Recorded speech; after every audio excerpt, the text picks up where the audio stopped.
Welcome back to Ask the Professor with Professor Steven Rochlitz. I'm Georgia Peck from Canary Kitchen. Today we are going to be talking about hiatal hernia syndrome and vagus nerve imbalance, how they are related, and what other chronic health conditions are caused or exacerbated by these two conditions. Our question today is, how are the hiatal hernia and vagus nerve involved in chronic health problems? Before we begin this episode, I want to share a bit about my own health. I had been struggling with chronic pain and undiagnosed symptoms since age 14. Over the years, I visited so many doctors, naturopaths, and alternative healers, but none of them helped me, and some actually made me a lot worse. I never got a clear diagnosis, but I just kept searching for answers. After my high-risk pregnancy, I ended up with even more strange symptoms, and I pretty much lost hope of ever finding the root cause behind my problems. A month ago, I found Professor Steven Rochlitz, and after reading his books and consulting with him, I now finally understand what has been going on with my body all these years. I have found real lasting pain relief, and most of my symptoms have now disappeared. I want to share what I have learned with the chronic illness community, and so I am here with Professor Rochlitz to answer your questions and provide information into the true nature of most chronic conditions and mystery symptoms. So let's get started with our main question today. Professor Steve, how are the hiatal hernia and vagus nerve involved in chronic health problems? Thank you, Georgia. This is a fascinating topic, the hiatal hernia syndrome, as it's called, and vagus nerve imbalance. In fact, the subtitle of my book on this topic is The Most Common Health Syndrome in Mankind or Womankind. In doing this for 40 years, over 90% of the people that have come to see me with chronic health problems, chronic fatigue, chronic allergies, inflammatory problems, neurological, 90% of the people that come to see me with applied kinesiology I can quickly test and make corrections. Over 90% of the people that I've seen and have tested have this problem, telling you how it's an integral part of people who have chronic health problems, inflammatory problems. And just to give you like the subtitle of my book is, well, the full title is Hiatal Hernia Syndrome, Vagus Nerve Imbalance, the most common health syndrome in mankind, with illustrated self-help corrections. But beneath that, it says the syndrome that can cause or exacerbate reflux, asthma, anxiety, sleep apnea, hypertension, heart disease, allergies, fatigue, brain fog, and chronic pain. It might be particularly relevant. I know you're a young mother. Both the and hiatal hernia is found in, I believe, in men as often as it is in women, though I haven't done a rigorous study, but certainly very relevant to someone like you, a young mother, because but the pregnancy can cause or exacerbate hiatal hernia, and just the act of being born, being squished, so to speak. Some people may literally have it from the moment they're born. But what is the hiatal hernia? The upper part of the stomach, called the fundus, ordinarily there's a hole in the diaphragm. The diaphragm is the breathing muscle below our lungs, and there's a little hole in it for the esophagus, and also the vagus nerve, actually, to go through this hole. And if it gets the hole is stretched, or something causes the stomach to go up and like break through that hole a little bit, and so a part of the stomach may be trapped above the hole. All right, and most people have what's called a sliding hiatal hernia, that can go up and down, up or down, and there are ways we will see to talk about, like you can get it back down again.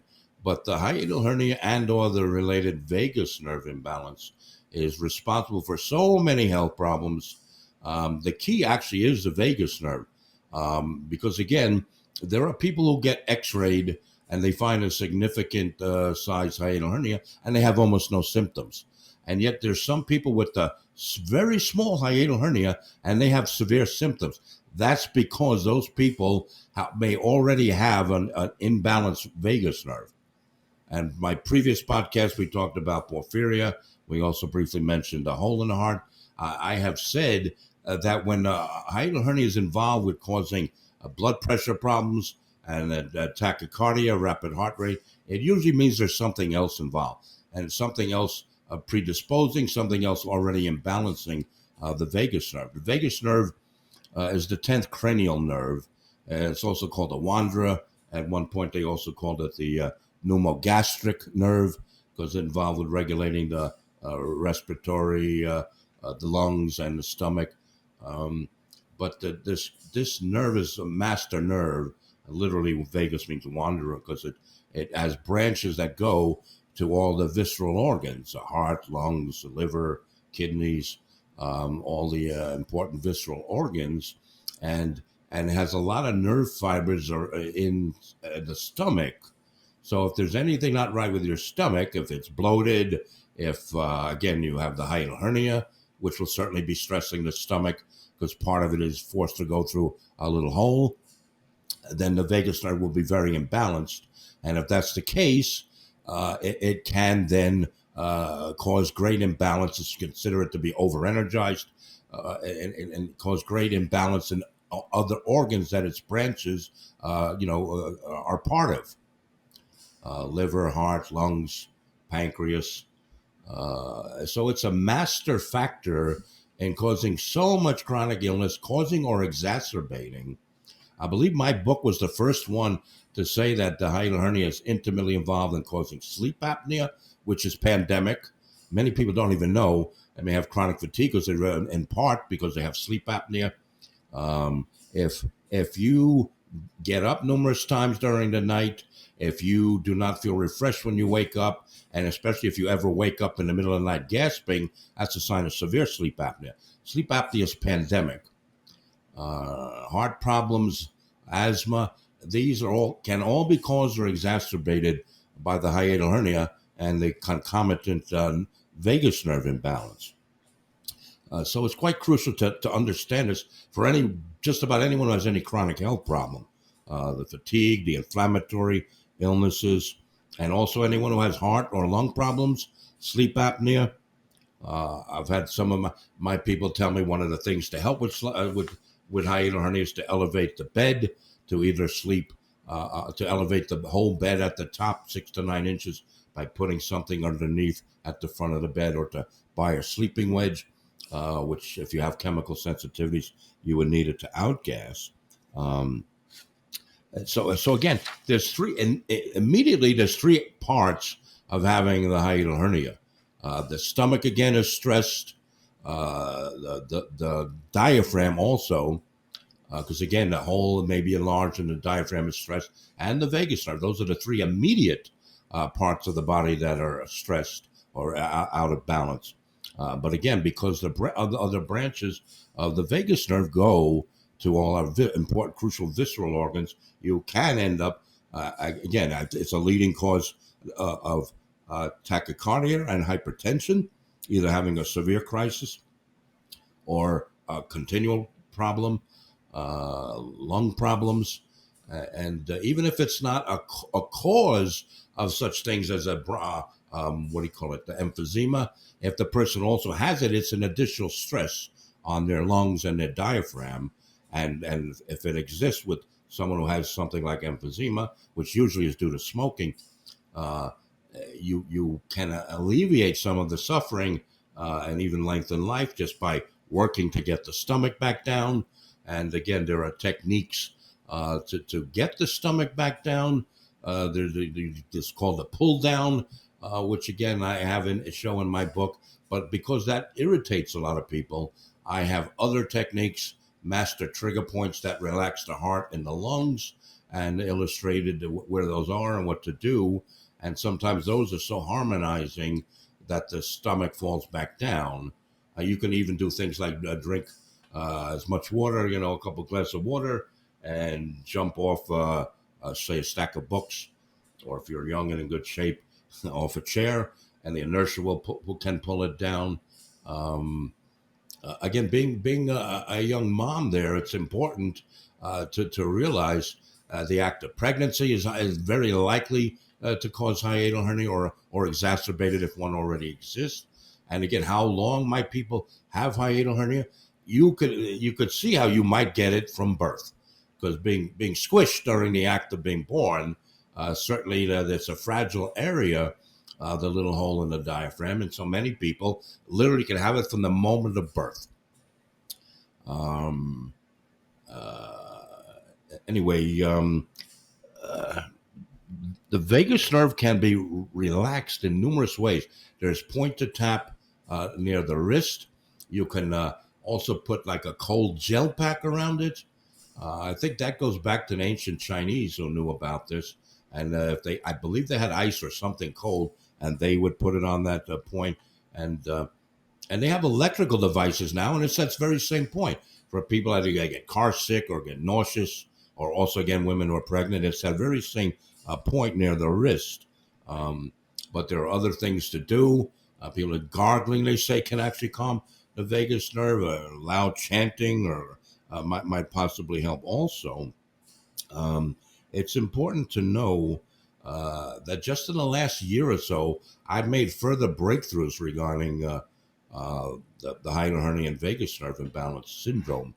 That I have, in addition to my book, which is out for a few years, I have 2 new ebooks, which are only available to people after they've gotten one of my hard copy books. But the 2 new hypotheses from me is that I show how the hiatal hernia and vagus nerve imbalance could be intimately involved in causing, in fact, maybe the main cause of type 2 diabetes. And another separate ebook, which you can find at the bottom of my homepage at my website, which is wellatlast.com. And so the second very new ebook is a role of the hiatal hernia in pericarditis. And the pericardium is the thin elastic membrane around the heart. And you can see if that gets inflamed or has ends up having fluid in it, it can compress the heart and can cause serious problems. And it's fascinating that one of the primary symptoms of the pericarditis is a person gets all kinds of difficulty when they lie down to sleep. And that's also one of the known symptoms of hiatal hernia, that they don't feel good when they lie down. In fact, you have on my table when I see clients for many years now. I've been dealing with hiatal hernia for 36 years now. And I often show people who are not even aware that they have this problem, that they lie flat on my table. I can muscle test that. And they get 90% of the people I've seen will test weak. And I put a wedge between them and the table and retest, and they test strong, indicating again that sleeping flat is not good for them. I once saw a documentary that showed during the Revolutionary War, the Americans rebelling against the so-called crown and living underground, and they found their dwellings, and it had their beds, and the beds were like a half bed. The upper part of the body that slept against the wall, and was just their feet on the short bed. And I remember the announcer saying this is how people slept several hundred years ago.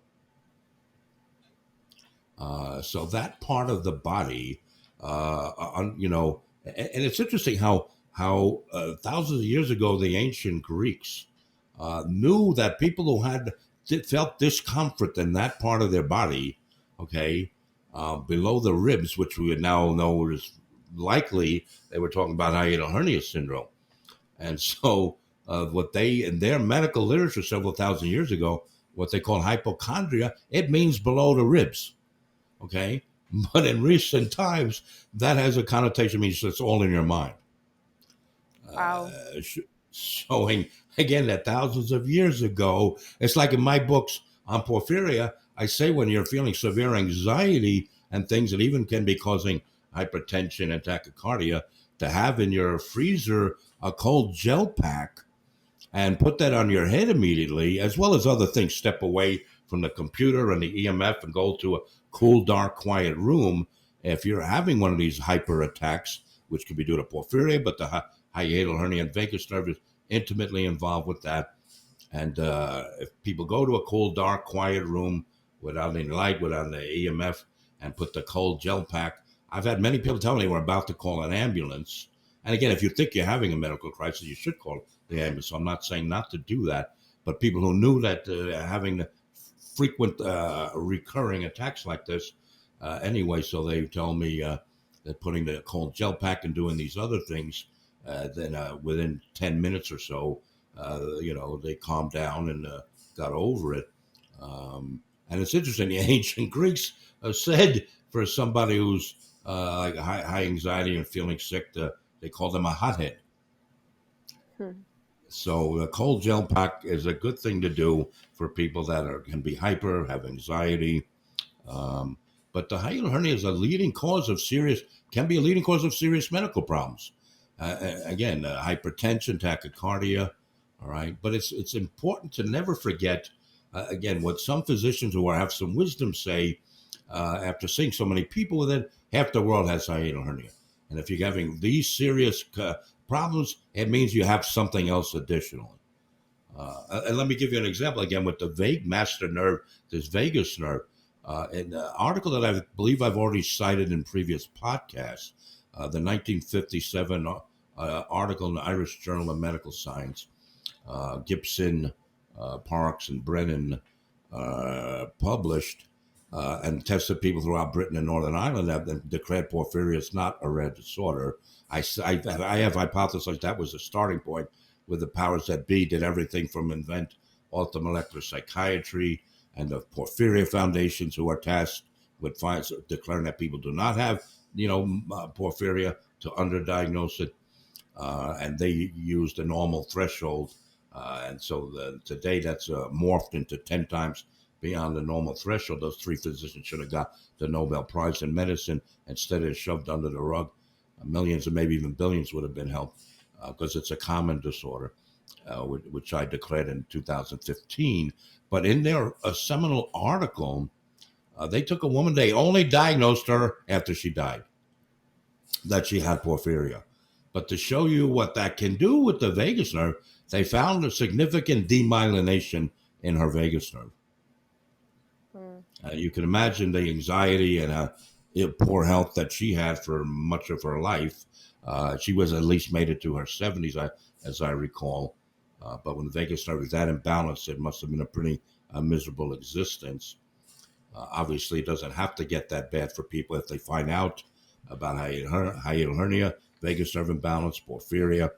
The other thing that can be involved, if people tend to have tachycardia or hypertension with the hiatal hernia, is that they may have the patent foramen ovale, the hole or tunnel between the two upper chambers of the heart, the atria, predisposes to that. And as you know, many people have all three, which again is why my big porphyria book does mention all of that. It's not just about porphyria. Let me give you three remarkable examples of the health benefit that can occur if you get the stomach back down. The first one, we're working on somebody who had hypoglycemia and actually took his blood sugar, and it was 60, which is borderline hypoglycemia in the U.S. All right. I got the stomach back down and immediately retested him, and immediately it went to 90. It showed when he took his blood sugars. Wow. And of course, again, I have that new ebook showing the connection to type 2 diabetes. Oh, and I had a student who took all my seminars, and when she learned that, she was getting diabetes and was having occasional bouts of high blood sugar up to 300 or so, and told me when she got it down, the stomach down, it went down to dropped to half. Also, immediately. So it's intimately involved. And again, in my new ebook on the connection to type 2 diabetes and vagus nerve imbalance, hiatal hernia, and porphyria, I talk about the fact that, the pancreas is right there on the left side near the stomach. And so looking at this from a point of view as a physicist, that it might be of some validity that the part of the vagus nerve, the nerves there in the stomach, are getting imbalanced or hyper, and so that nerve has extra energy, and the pancreas is right there, where it may dump some of that extra energy, so the pancreas is not working properly. All right, this is not anything clinical, or so it's just a hypothesis, but it's a remarkable one that I have tested on numerous people, so that the diabetes could be intimately connected to hiatal hernia and vagus nerve imbalance. Another remarkable example was working on somebody, and it's rather quick to you can quickly check somebody's body temperature. Shine the thermometer that uses LED, illuminate the person's forehead and get the temperature quickly. So I had someone plague with severe cold hands and feet, and feeling very cold, and he didn't fit the typical uh, thyroid blood test. Didn't seem to be definitive, but he sure suffered with that. Anyway, so working on him, his temperature was really quite low at that point, like 94.7, and we got the stomach back down, which is easy to do with the different methods in my book, and it went immediately to like 98.2. Wow. Immediately. And he felt better, of course. And people do feel a lot better when you get the stomach back down. If you do it gently, you can get in there and do it too rough and make people sick and feel worse, which again is why I have these trigger points, because they relax the heart and the lungs so much that it ends up giving feedback, and the stomach can drop on its own. Um, all right. And let me give a third example. So we've already seen how blood sugar and body temperature can be reset to normal almost instantly when you fix the hiatal hernia. Yeah. Another example showing the relationship to stress is I had a client who, sure enough, I tested him, he had a hiatal hernia, and got it back down. It didn't stay long with him. And one thing that was like on the back of his mind, he was into holistic health, and he was having high blood pressure, and his doctor was like stressing him, trying to force him, and he didn't want to take drugs. So I found a fascinating thing. It's like that was on the back of his mind. So as soon as he would think about it, I ended up retesting it. Sure enough, it seems like the stomach would scoot right back up. Hmm. And so I did something that I never forgot. That I got the stomach back down, and I could test it was back down, and I held my two hands where I could feel where it was now in the proper place, and I put some pressure on his abdomen, and I said, "Okay, I'm going to try to hold it back down, so maybe we can fix this problem this way." Think again of having to take the blood pressure pills, and I thought I would be successful, but the body, you know, uh, nothing I could do. I felt it scoot past my hands, the stomach, right back up where it shouldn't be. Wow. I thought of reminded me of the movie, the original Alien movie, where the guy's feeling sick and throwing up, and next thing you know, the alien comes out of his stomach. Nothing, you couldn't stop it. I couldn't stop it. Um, of course, it may involve the following.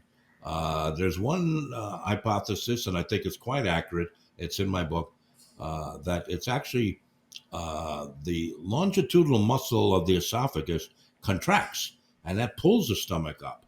Okay, so there's one hypothesis that fats and oils are intimately involved with causing that longitudinal muscle of the esophagus to contract, pulling the stomach up. Because the one physician found you remove the gallbladder, and a lot of people that play with hiatal hernia seem to get better. That's also intimately involved with blood sugar problems too, because that's involved when people get the surgery, for people who are very obese and get the stomach reduction surgery. They say diabetes and gallbladder. Well, they often take the gallbladder out at the same time. So all that's involved, and it's in my ebook. Um, let me see what else. And infants, kinesiologists and the chiropractors who do kinesiology, a lot of times a very sickly infant, shortly after birth, and things like croup and other things, are some people say that's involved with hiatal hernia, and the chiropractor or kinesiologist will, if they decide to do this, will very gently with a pinky get in that area, below the xiphoid process, which is the bottom tip of the sternum, the central bone between the ribs, between the left and right. In the center there, this tip is the xiphoid process. So just below that is a spot where can use to muscle test if it exists, and you get in there very gently and pull it down. So the sickly baby that some can do this correction shortly after birth if it's done, of course, very appropriately and very gently. Um, so the baby may be born with it, may have it entire life, and not find out about it until they get much older and sicker. And again, I do believe that by their 40s, half the world has the syndrome.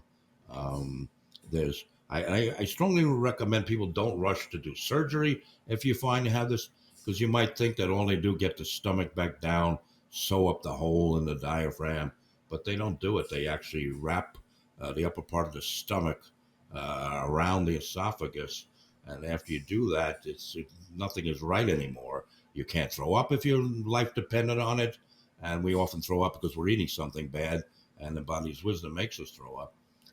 And people report doing it really didn't fix their symptoms. I would imagine the vagus nerve will then permanently be out of balance. Yeah. Um, uh, there's new theories related to vagus nerve imbalance that's truly fascinating. Just in the last few years, they're saying that Parkinson's, which again, you live long enough, you might get the Alzheimer's or the Parkinson. That Parkinson involves the vagus nerve, and again, another new theory saying obesity intimately involved, or feeling hungry right after you eat, and is intimately involved with a vagus nerve imbalance, a hyper excited vagus nerve. Um, so with that, I know it's one of the common symptoms of porphyria, and of course hypoglycemia, which again is intimately involved, those two with each other, that people feel hungry often soon after eating. And a lot of times people say they have hypoglycemia, and they may, but when I test people, it often shows it's actually a stomach problem and porphyria problem. But that's something, again, anyone who suspects hypoglycemia can get a 5-hour glucose tolerance test where you drink the dextrose solution. It's a corn sugar. And they first check your blood sugars every half hour. And then after, I think, 3 hours, then they do it every hour. And with the porphyric and the, quote, hypoglycemic, they often go up very quickly, too quickly and too high, and come crashing back down also very quickly, and often end up lower than where they were at the fasting state, which you shouldn't be. If you have normal blood sugar metabolism and assimilation, or normal sugar, anyway, normal response to the sugar, you would slowly go up and you would plateau and slowly come down, a downward slanting plateau. But the hypoglycemic / porphyric goes up very sharply, very quickly, comes crashing down anywhere from 1 to 3 hours, and ends up lower than they were when they were fasting. That's why it's called reactive hypoglycemia. But I have no doubt it's intimately involved with porphyria and the vagus nerve imbalance. And sure enough, as they get older, someone who's skinny and has hypoglycemia, they get older and obese, they can have the diabetes. And these probably were porphyrics all along, and probably had, again, the vagus nerve all along. So feeling hungry shortly after eating may or may not be hypoglycemia. It may be the stomach, the vagus nerve, porphyria, or both. Let's see if there was anything else I wanted to note. So it's crucial, if you have any chronic health problem, to learn about the hiatal hernia and vagus nerve imbalance, learn how you can quickly correct these things. Of course, you can get an x-ray, either an endoscopy or the upper GI series, to check for hiatal hernia. But beware of the drugs. I certainly would recommend to have second thought about taking any of these reflux drugs. They cause horrendous side effects, and don't get at the cause of the problem. And again, food allergies or food sensitivities are also an integral part. The inflammatory foods that people don't know for any inflammatory illness, and technically this is one, to avoid what's called the pro-inflammatory foods. In my own opinion, I would say that would include nuts, nightshades, meats, grains. Um, I would certainly include MSG, but so some of the same foods that can cause arthritis, like tomato, potato, eggplant, peppers, can also be involved with hiatal hernia. Um, so food sensitivity testing is very important if you have this. And again, it's important to remember as I go over great length in my allergies and candida book about the allergy addiction syndrome that our favorite foods are often our worst allergy. Allergy is in quotes because it may not be the classic antigen antibody reaction, it could be a porphyric reaction. So I use a general term of abnormal reaction. So we often, our favorite foods that we have to eat every day, we feel we have to eat every day, or even can't stop eating once we start, those we are likely to react to. I saw one comedian talk about a weight loss method. Eat all you want of things you don't like. Because again, things we crave either have to have it every day or can't stop eating it once we start are likely to be allergic or porphyric foods for us. Right. So, do you have any questions? So would you say that hiatal hernia and vagus nerve imbalance are involved in something like POTS syndrome? I would think very much so. Again, it certainly can affect blood pressure, um, adrenal function, very much so. That's a classical example, in my opinion, of that it can cause those symptoms. Right. And again, and probably, again, you think of President Kennedy, who had severe adrenal dysfunction at different times in his life and was on the cortisone. Of course, he did a lot of things with his diet that aggravate the underlying porphyria, which I have asserted with virtually 100% certainty that he had. Occasional alcohol, caffeine in the morning, tobacco, a cigar. So he did a lot of things that are notorious for causing problems for people with porphyria, whether diagnosed or not. But the POTS, certainly vagus nerve imbalance, is an integral part of a lot of illnesses, and the POTS is certainly likely to be one.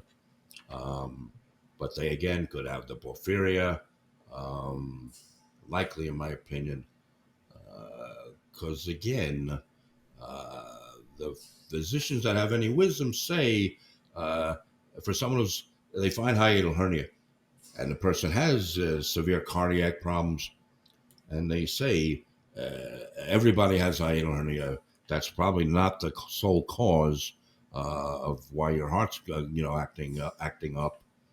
And I do believe almost everyone I've seen with certain cardiac problems, atrial fibrillation, which I know a lot about, I have had it myself, atrial fibrillation, the supraventricular tachycardia, with most chronic cardiac problems, the hiatal hernia and the vagus nerve imbalance are intimately involved. And I do believe it is a starting point for cardiac degeneration and lung degeneration, the hiatal hernia and the concomitant vagus nerve imbalance. So these are crucial. And again, as you get older, probably over 50% by the time you reach 60. And but again, people may have it literally from birth. Pregnant women, there's a good chance they'll get it due to the pregnancy. The baby born with it. If you have a sickly baby, I would certainly look into that. Because again, it's not going to show up, and it's not going to be fixed by magic pills from an orthodox doctor or a holistic doctor. This is, you have to learn. You have to start learning energy balancing, energy testing, and energy balancing. It's a must, and so people would do well for themselves, their babies, to get my books and learn how to do these things themselves. Um, uh, you can even, in my porphyria book, there's even a reflexology chart that the region on the sole of the foot for the solar plexus, when that is rubbed, there's often a great release of stress and ill feeling along again with the different corrections for the vagus nerve that are in my book. Um, so this is an overarching factor. In fact, I remember one practitioner said, and I believe it's even borne out by the that they have these heart monitors, heart testing to note the statistical interpretation of an EKG, and they have found that the vagus nerve imbalance really relates to how long we're going to live. Hmm. So that's in my book. I quote that I believe again that's I believe based on evidence after the fact, statistical studies. Wow. The hiatal hernia, vagus nerve imbalance, intimately linked to longevity, to how long we're going to live. So definitely a crucial thing to look into, to learn how to test, to learn how to balance, as well as my hiatal hernia book, of course, has the crucial trigger points for any heart problem, because they suppose reflex back to the coronary arteries, and those are between the ribs on the front of the body, and on the back on the shoulder blade, points that relate to opening up the chest so the person breathes better. Again, with this time now, with the virus and the respiratory problems, the orthodoxy will never do these things, but it's could have immediate help, benefit for people having severe respiratory problems. I mean, they need to do all the other things they're doing, but this is a safe method that can often work wonders. Um, I certainly have done it for people with asthma. It really can open up the chest immediately and literally can save somebody's life. So the chest locks up, and the variation of asthma that people have, and a lot of people don't even know they have it. They may be tired, they can't exercise. They say officially, I think in the US, 13% of people have asthma. And I have asserted, I believe it's twice as high. Because again, the usual way a physician checks by listening to your lungs, it won't show up. The better physicians, if they suspect it at all, have a spirometer in their office to breathe out into. And when you do a forceful exhalation, you can finally, a really forceful exhalation, you might finally hear the wheezing. Of course, they have the pulmonary function test in the hospital. But a lot of people walk around with mild asthma, which you can actually test how long you can hold your breath. It's in my books. Someone with severe asthma can't even hold their breath for 10 seconds. A mild asthma, somewhere between maybe 10 and 30 seconds. Um, Somebody who doesn't have it at all should be able to hold their breath for 45 seconds or more. And so a lot of people can't do this. There's also breathing techniques that can help with the whole syndrome, to learn to raise your carbon dioxide, which several of my books go into at great length. It's another hidden factor causing chronic illness, the buteyko system, that people have low carbon dioxide levels, intimately involved with a lot of chronic inflammatory illness. But hiatal hernia is also, again, intimately involved with anxiety. You might say that's like the number one complaint. Of course, I've said that's also the number one complaint of porphyria. But hiatal hernia is intimately involved with porphyria. In fact, the very few porphyrics that I have seen that do not have hiatal hernia, they do not seem to have the systemic complaints that the porphyrics have. The blood sugar, the blood pressure, their essential organs being involved, gastrointestinal. They have almost always just mental symptoms, all the way up to full-blown paranoia, schizophrenia. That excess porphyrins only go to certain little areas in their brain, and I do believe, and the difference is they don't have the hiatal hernia. If you have the excess porphyrins or the episodic heme deficiency, it's going to cause a problem somewhere or other. And if you have the vagus nerve being severely imbalanced, it can cause almost any symptom, and most of your organs, your visceral organs. Um, and again, it commonly hiatal commonly causes nauseousness, vomiting, which again are quite common during pregnancy. Yeah. So it's wish every pregnant woman, would know, how to test and balance their hiatal hernia and vagus nerve. And of course, as far as a newborn, that's a very precarious thing to do. That might be best left to the physicians that might want to do that, but at least to be aware of it.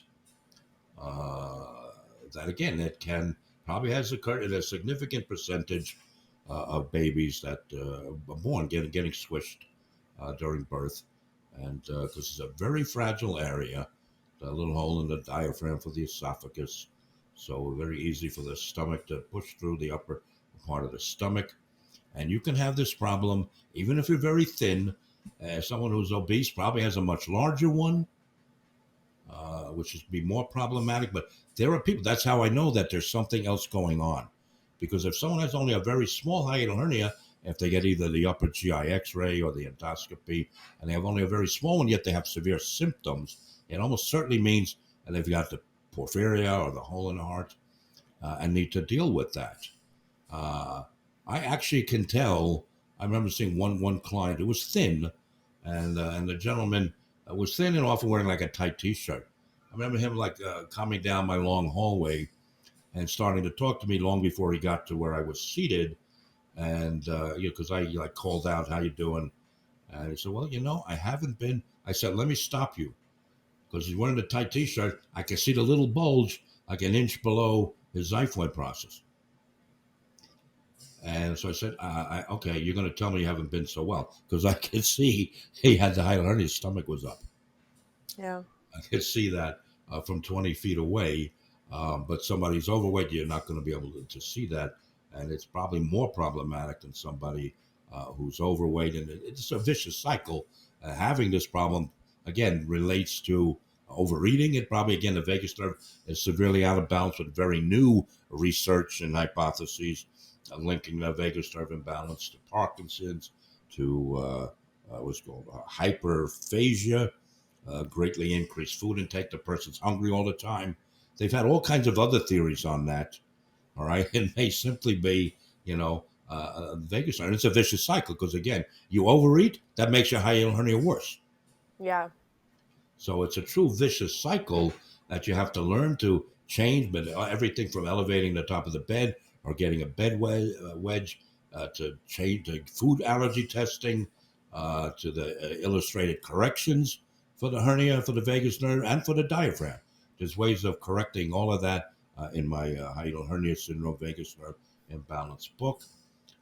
So this is an overarching factor in chronic illness, inflammatory illness, and many problems, obesity, neurological problems, I do believe systemic, arthritic, inflammatory illnesses, allergies, obviously in porphyria.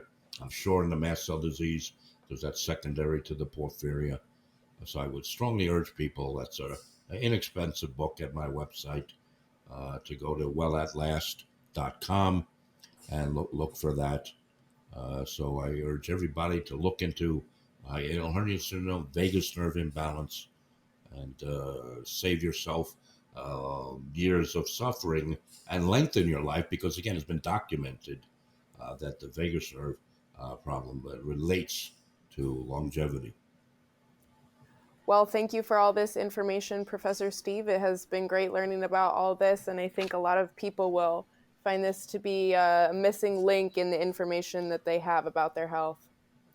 Thank you, Georgia, for doing these podcasts with me.